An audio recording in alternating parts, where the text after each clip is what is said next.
Hi, welcome to the Adorn It Studios. I'm Eilene, and today I'm here to share with you our fun door hanger, the watermelon door hanger. Isn't that so cute? It would be so cheery and bright to welcome anyone to your home.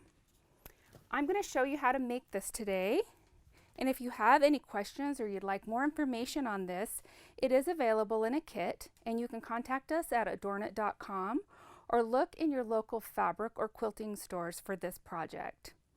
To get started, I'm going to show you a few features about this door hanger. One is it's on a double-sided burlap, so it's double thickness. It gives you a nice weight to hang on your door. And it also has these fun flowers that turn. And you can put your centers on both the back and the front side so that if this catches in the wind or as you open and close your door, it'll be fun to see both sides of this flower. Everything is included in your kit except for the quilt batting. I suggest that you use a high loft quilt batting for this project, but you also have several other options, especially for these flowers. If you would like to have your flowers a little more stiff, like I've made this particular one, you can use a product called Soft and Stable, which can be found on annies.com. You can also use Warm and Natural, or you can also use the high polyfill batting for this as well. So let's go ahead and get started. First of all, in your kit, you will have pattern pieces that you will need to cut out. And I've cut out this watermelon pattern piece right here. And you will take your fabric and make sure that it's doubled and that your quilting batting is on the inside. Then you'll take your pattern piece and you'll put it down and you will trace with a disappearing marking pen. Now, some of the things that I would suggest to make this project a little easier for you is this product, which is a disappearing marking pen. Even though you're going to be cutting right on the marking line, not all of us are perfect and sometimes we might have lines show, but if you have a disappearing pen, that will disappear between, I'd say in about 36 hours. So that makes it nice if you have any little lines that go over. So you'll go ahead and you'll cut out your watermelon piece, and that's what I've done here. Then you will have other pieces on here for your rind, and we have taken those and backed them with the heat and bond. And what you will do with those is this is your pattern piece for part of the rind, the little scallop that goes on there. You trace that on the paper side of your heat and bond, and then you cut it out. And that will give you the sticky adhesive part on the back side. And then all you do after that is you just peel and stick, put it into position, and then you iron it. When you are working with these pattern pieces, you will be sewing about 1/4 to 1/2 inch on the inside of your traced line. Then you will be cutting away right on the traced line. That's why if you use a marking pen and you're not very careful, you might see that, and that's why this disappearing pen works great. But no matter, you could turn it on the back side and use the back side if you wanted. The other pieces that come with this are these cute little seeds, and then you'd put your seeds on there, and you would go ahead and iron those down as well. And then when you have all of your things ironed, I just ran a top stitch right along the edge of the green part of the rind so that it just gives it a little bit more stability and it helps it to stay on there a little bit better. This is the sun piece.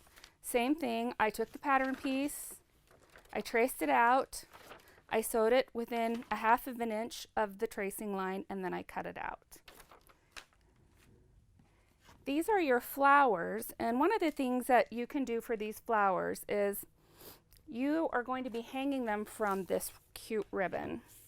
And if you want to have your flowers double-sided like this is, then you're going to want to leave a little bit of an opening when you're stitching around your flower so that you can put your ribbon down inside and then finish that little top stitch there to keep that secure.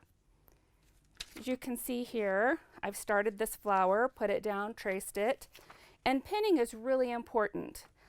When you take this to the sewing machine, and if you have it pinned, then when you go ahead and do your sewing, you won't have any little tucks, or it won't be all puffy. It will be nice and smooth, and you'll get all of your pieces, and then when you cut it out, it'll be really nice and even. However, when you are doing that, and you're going to be taking a lot of these larger pieces to your sewing machine, I take my pins, and when I put them in, I don't leave them out like this, because I found that I poke myself a lot. So go ahead and put your pin right back down inside there a little bit, or you can also use safety pins, because when you get all of your pieces sewn and you have them all ready, then that's when you're going to be tacking it onto your burlap backing.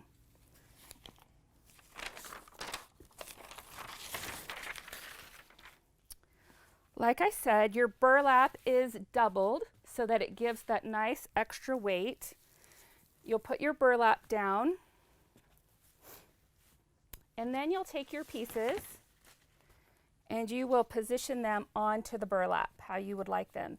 All of our patterns have a pattern placement diagram so that you can look at it and see how you would like to hang it, or maybe you want to do it a little bit different, or you want the sun to look a little bit different. Here we have the sun kind of over here on a little bit of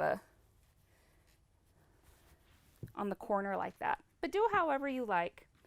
And then you'll go ahead and you'll take your flower pieces and move those to the side, because you're not going to use those right this minute.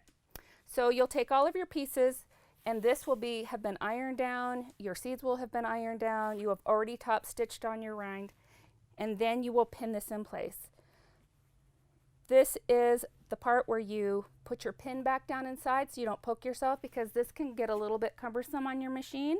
Or like I said before, just use safety pins and then you don't have to worry about it. You'll take this to your sewing machine, and then in various places you will tack this down with a simple straight stitch, and you won't have to sew all the way around.